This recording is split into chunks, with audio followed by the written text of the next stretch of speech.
you like 5 things that are journalism best practices that you can apply to your content, no matter what it is or where it lives. So the first one would be, whenever possible, try to teach your audience something.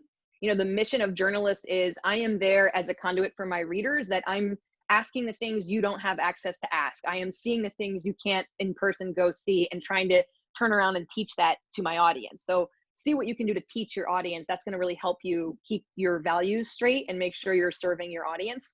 The second one is, look for reputable sources whenever you can.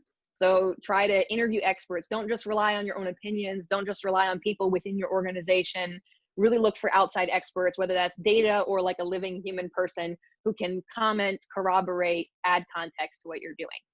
The next thing would be to ask yourself what's unique about the story you're trying to tell, because I think a lot of us get wrapped up in sort of like a press release culture where we think everything we do is exciting to our audience, and it's not, because they haven't worked for it on weeks. And it's like, you know, our moms might pin that up on the fridge, but our audience doesn't care, you know?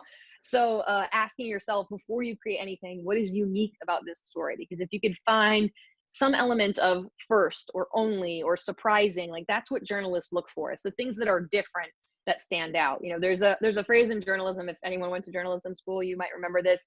You know, dogs bite men every day, but when a man bites a dog, that's what goes on the front page, right? Because that's not what you expect. It's unusual. You got to know more. Why? How did this happen? So look for those unusual or surprising elements. What's unique about your story? The next one is to ask where the tension is. I think it's really important. A lot of our marketing stories are like, here's all of our clients and everything went great and everyone's happy and like, you know, rainbows and butterflies. And like, that's not how life is, and people see through that. So I think it's important to put some tension into your stories, not in a way that makes your brand look bad, but like, what's the problem you were trying to solve? What was at stake when you were in this situation? You know, what were the risks associated with the choice that was made? Put something in there so that people care about it. Because if everything is great and everything's fine, there's no reason to read that story. That's like, you don't read stories about planes that successfully land. Like you read stories about planes that crash, right? So like something has to be at stake for, you know, for your audience to care about the content that you're reading. And then the last one is just, yeah. No, you said the last one. Yeah.